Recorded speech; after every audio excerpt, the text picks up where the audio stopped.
आज आप सुनेंगे सच्ची कथा होलिका दहन की। एक गांव था, उस गांव के सभी लोग होलिका दहन मनाते थे। सभी उस दिन उपवास रहते थे, होलिका जी की पूजा करते थे, उन्हें जाकर परिक्रमा करते थे। लेकिन उस गांव में एक औरत थी जो बहुत दिन भगवान का मन्नत मांगत मांगत उनकी एक संतान हुआ। उन्हें सभी औरत लोग कहते कि हम लोग होलिका दिन होलिका जी की परिक्रमा करते हैं, पूजा करते हैं, तुम क्यों नहीं जाती हो? तो वो क्या कहती है कि किसका पूजा करूं, किसका उपवास करूं, किसका परिक्रमा करूं? जिसने अपना भतीजा को लेकर अग्नि में जलाने के लिए बैठ गई थी अपना भाई का, वो कहने पर उसको मैं पूजा करूं, उसको मैं परिक्रमा करूं, कभी नहीं करूंगी। हर फागुन पूर्णिमा की सभी गांव की स्त्रियां होलिका दहन के दिन वो उपवास करती थी, वो पूजा करती थी, होलिका जी की वो परिक्रमा करती थी। लेकिन वो औरत कभी नहीं जाती थी। वो तो जैसे लगता था कि होलिका उसकी दुश्मन है। वो बार बार यही कहती थी कि जिस लड़की ने अपने खुद के भतीजा को लेकर अग्नि में जलाने के लिए बैठ जाती है, उसको मैं पूजा क्यों करूं? मैं पूजा कभी नहीं करूंगी। एक दिन की बात है, होलिका माता एक बूढ़ी का रूप धारण करते हुए उस औरत के पास आई और कहती है कि क्या रे बेटी, तू क्या करती है? वो कहती है कि मैं क्या करूं, यही बच्चे के लेकर खिला रही हूँ। होलिका माता कहती है कि बेटी, ये संतान तो तुम्हें बहुत मेहनत के बाद मिला है, भगवान तुझे दिया है, तू होलिका माता का पूजा करती है। वो तो नहीं जानती कि वही तो खुद होलिका माता है। वो उसी से कहती है कि मैं क्यों करूं उस लड़की का पूजा, कि जो लड़की अपना खुद को भतीजा को लेकर अग्नि में जलाने के लिए बैठ जाती है अपना भाई को कहने पर, तो मैं क्यों उस लड़की को पूजा करूं? मैं पूजा नहीं करूंगी। होलिका माता कहती है कि बेटी, ये तो सदियों से परंपरा वो चला आ रहा है, तो उसे तो निभाना ही पड़ेगा। और देख सभी लोग निभाते हैं, लेकिन तू कभी वो ना परिक्रमा करती है ना पूजा करती है, तू तो होलिका का वो मानती नहीं है। तब होलिका माता कहती है कि ठीक है बेटी, ये तो तेरा मर्जी है, लेकिन एक दिन ऐसा दिन आएगा कि तू उस लाश का राख चाटेगी। होलिका माता कहकर चली जाती है। फिर फागुन पूर्णिमा आता है। वो सभी औरतें वो होलिका माता का पूजन के तैयारी कर रही थी कि कल तो होलिका है, हम लोग पूजन करेंगे और होलिका माता को हम लोग पकौड़े चढ़ाएंगे। सभी गांव की स्त्रियां पूजन को तैयारी कर लेती है और होलिका दहन के दिन वहाँ पर जाती है, होलिका माता को पूजा करती है, परिक्रमा करती है। और जलने के बाद वो लोग उस होलिका से जो पकौड़ा मिलता है वो ले आती है और अपना सारे परिवार में वो प्रसाद के रूप में बांट देती है कि होलिका माता का प्रसाद ग्रहण करने से हमारा परिवार बहुत शक्तिशाली रहेंगे, बहुत सुखी रहेंगे, अमर रहेंगे। उसलिए सभी स्त्रियों अपना परिवार को वो प्रसाद खिलाती है। सभी स्त्रियां वहाँ पर माथा झुकाकर होलिका माता का प्रणाम करती है और कहती है, आप तो जल कर भस्म हो गई, लेकिन अपना प्रहलाद भतीजा को अमर बना कर गई। हे माँ, ऐसे ही हमारा संतान को अमर बनाना।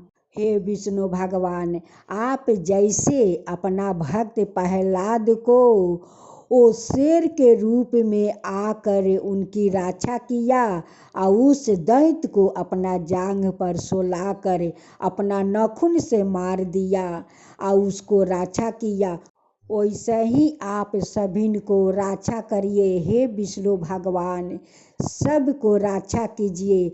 आप तो दाता है, आप तो माता है, आप तो जगत दाता है, दयालु है, सबको रक्षा करने वाले हैं। आपको नमस्कार करती हूँ। उसी रात उस औरत का बेटा का मृत्यु हो गया। अब तो रोने पीटने लगी, कहती है कि आज होली का दिन मेरा पुत्र का मृत्यु हो गया। अब तो जाकर सारे औरत से कहती है कि आज के दिन हमारा घर तो जल गया, हमारा घर जल गया, हमारा संतान मर गया, मैं क्या करूं। सब औरत कहती है कि तुम तो होलिका माता को मानती नहीं है, उनका पूजा नहीं करती, परिक्रमा नहीं करती, और कहती है कि उसे क्यों करूं जिस लड़की ने अपना भतीजा को आग में जलाने के लिए लेकर बैठ गई थी। आज देखो होलिका के दिन, आज होलिका माता का दिन है, आज के दिन ही तुम्हारा पुत्र का मृत्यु हुआ है। उसमें से एक औरत कहती है कि जाओ वहाँ पर देखो कि कहीं पकौड़ा है कि नहीं, अगर पकौड़ा है तो लिया कर अपना मृत्यु के पुत्रा के मुख में डालो, नहीं है तो उनकी राख लिया कर उनकी मुख में डालो और तुम खुद उस लाश का राख मुख में डालो, तब तुम्हारा कल्याण हो जाएगा। वो औरत के कहने पर वो औरत जाती है, वहाँ लोट लोट कर रोती है, होलिका माता से माफ़ी मांगती है। उस राख से उनकी बेटा वो जीवित हो जाता है। जब रात में वो सोने जाती है या सो जाती है, होलिका माता उन्हें सपने में दर्शन देती है कि बेटी, एक दिन मैं तेरा पास आया था और मैं बोला था कि एक दिन तू राख चाटेगी होलिका माता का, आज तुझे राख चाटना पड़ा। उसी राख से देख आज तेरा बेटा जीवित हो गया है, ये होलिका माता का चमत्कार है। वो सपने में हाथ जोड़कर माफ़ी मांगती है कि माता मुझे माफ़ कर दीजिए, मुझसे बहुत बड़ी भूल हो गई है। अब मैं हर साल आपका पूजा करूँगी, पकौड़ा चढ़ाऊँगी और परिक्रमा करूँगी, माता परिक्रमा करूँगी। तब बोलो होलिका माता की जय, विष्णु भगवान की जय। बहुत पुराने समय की बात है। अपने देश में हिरण्यकश्यप नाम का एक राजा राज करता था। उसे अपने बल का बड़ा अभिमान था। वह अपने से अधिक शक्तिशाली किसी को नहीं समझता था।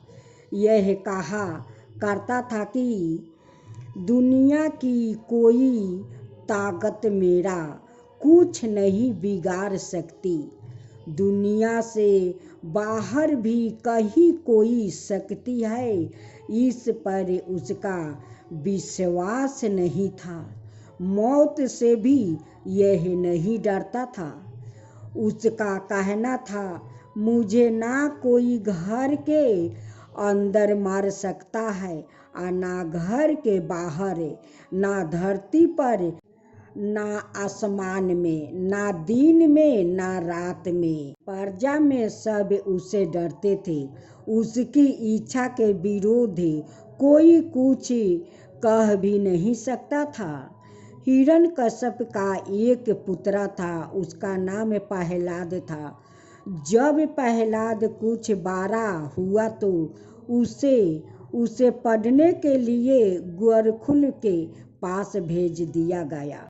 प्रहलाद 12 होनहार और बुद्धिमान बालक था, इसलिए गुरु उसे बड़े प्यार से पढ़ाते थे। पढ़ते पढ़ते जब कुछ दिन बीत गया तो हिरण्यकश्यप ने सोचा देखना चाहिए कि प्रहलाद की पढ़ाई कैसी चल रही है। उसने उसे गोरखुल के साथ अपने पास बुलाया और प्रहलाद से पूछा, दुनिया में सबसे अधिक बलवान कौन है? उसे आशा थी कि वह कहेगा, पर प्रहलाद ने उत्तर दिया, ईश्वर जो सबको बनाता है। हिरण्यकश्यप यह सुनते ही आग बबूला हो गया। उसने गुरु से कहा, इसे तुमने यही पढ़ाया है? गुरु बोले, मैंने तो इसे यह नहीं पढ़ाया है, यह तो सवाए अपनी बुद्धि से वो कह रहा है। हिरण्यकश्यप ने कहा, इसे ले जाओ और ठीक से शिक्षा दो। इसकी यह मूर्खता की बातें मुझे पसंद नहीं है। गुरु जी बेचारा प्रहलाद को लेकर चले आए और उसे सारी विद्या पढ़ाने लगा। वह उसे पढ़ने में कई ईश्वर का नाम भी वो नहीं आने देते थे। इस प्रकार पढ़ते पढ़ते जब काफी दिन बीत गया तो फिर हिरण्यकश्यप ने प्रहलाद को अपने पास बुलाया और उसे प्रश्न किया, दुनिया में सबसे बलवान कौन है? प्रहलाद ने फिर वही उत्तर दिया, ईश्वर। हिरण्यकश्यप के तन बदन में आग लग गई। उसने क्रोध में भर कर कहा, ईश्वर ईश्वर किसी चिड़िया का नाम है? तू मेरे बल को नहीं जानता? प्रहलाद ने कहा, जानता हूँ कि आप बलवान हैं, पर आप से भी बलवान एक शक्ति और है, उसी का नाम ईश्वर है। हिरण्यकश्यप ने कहा, यह ढीठ बालक ऐसे ठीक नहीं होगा। जब अभी से यह हाल है तो आगे चलकर क्यों करेगा? इससे तो बिना संतान का होना अच्छा है। इसे अपना बल देखा ही दूं। उसने अपने 2 मोटे तगड़े और नौकरों को एक साथ आवाज दी। दोनों उसके सामने आकर खड़ा हो गया। हिरण्यकश्यप ने बिजली की तरह तड़क कर कहा, इसे ले जाओ, अभी दूर से ले जाकर किसी गहरे समुद्र में फेंक देना और पत्थर मार मार कर वो डुबा देना, तब यह मेरा बल को समझ पाएगा। नौकर ने बांध कर प्रहलाद को अपने दोनों हाथों में वो पकड़ कर उठा लिया। उन्होंने उसे ले जाकर गहरे समुद्र में फेंक दिया और किनारे पर खड़े दूर से पत्थर फेंक फेंक कर वो मारते रहे। जब प्रहलाद उन्हें समुद्र में दिखाई नहीं दिया तब उन्होंने समझ लिया कि वो मर गया है। वह लौट आया और राजा को यह समाचार सुना दिया। पर प्रहलाद जब नौकर पत्थर फेंक कर वो मारते थे, पानी में डूबा जाता था, इसलिए एक भी पत्थर की चोट उसको नहीं लगी। हाथ पैर मार कर तैरना वो अपने आप वो जान बचाने की कोशिश करते हुए वो सीख गया था। वो बार बार डूबते और तैरते हुए कुछ दूर जाकर समुद्र के किनारे पर वो बाहर निकल आया। एक दिन शाम के समय हिरण्यकश्यप अपने घर के बाहर बरामद में बैठा हुआ था कि प्रहलाद उसके सामने आकर नीचे आंगन में खड़ा हो गया। हिरण्यकश्यप को बड़ा आश्चर्य हुआ। उसने पूछा, तू बच कैसे गया? प्रहलाद ने कहा, ईश्वर की दया से।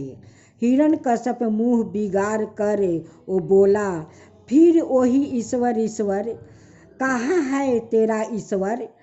क्यों, तूने उसे देखा है?